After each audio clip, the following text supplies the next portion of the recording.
The widow's obol.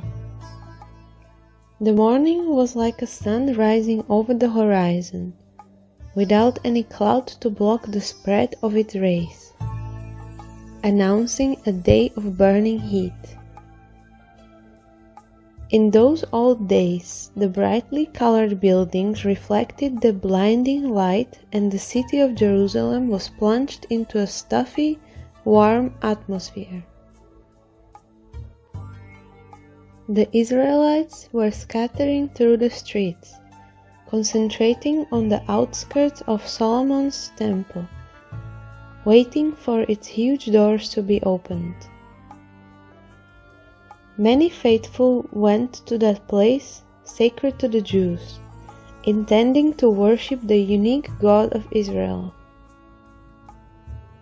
A caravan of humble-looking peasants had parked on one of the roads that led to the wide square where the imposing religious temple was inserted, and its members remained in anxious waiting. An old lady, weathered with snowy hair and trembling hands, had come in the caravan, accompanied by her beautiful granddaughter. In vain the lady tried to control her anxiety. Her granddaughter kindly spoke to her. "Grandma, soon the doors will open and we will be able to enter. After all, the most painful part of the trip has passed, and the lady will fulfill her dream of entering the temple and depositing her offering." The tired face of the grandma lit up with a contented smile. Her fragile hand sought among the garments, in a hidden pocket, the contact with the tiny coins, hard-earned sacrifice that she would throw in as offerings to Gazofilatio. It was the understanding of the grandma, passed on by her parents in the Hebrew culture in which she was raised, that she would only be blessed and received in the kingdom of God if she made an offering to the holy temples. In all her life, spent in that distant village, she cherished the dream of honoring the God with an obol, and now the valuable opportunity has arrived.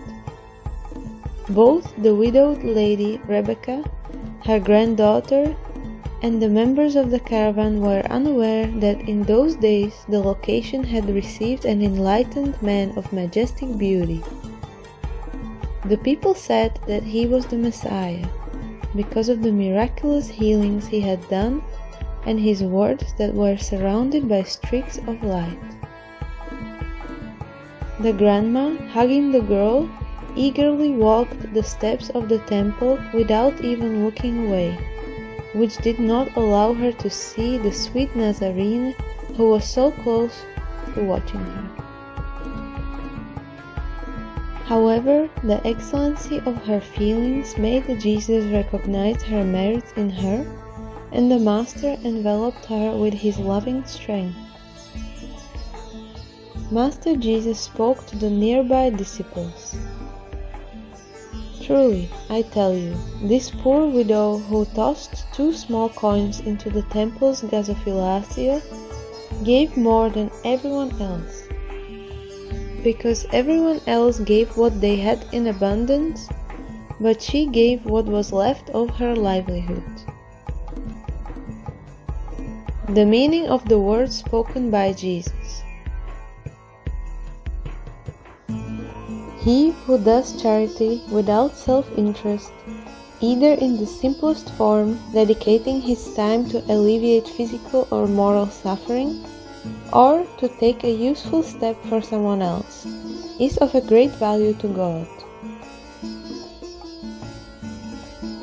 He who wishes to become useful to his brothers finds 1,000 occasions to do so, regardless of monetary value. The passage, "The Widow's Obol," represents the importance of doing pure and selfless charity in our lives.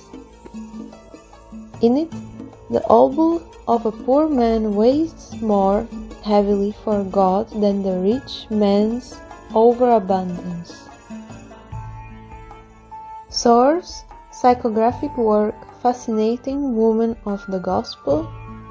Book: Gospel According to Spiritism, Allan Kardec.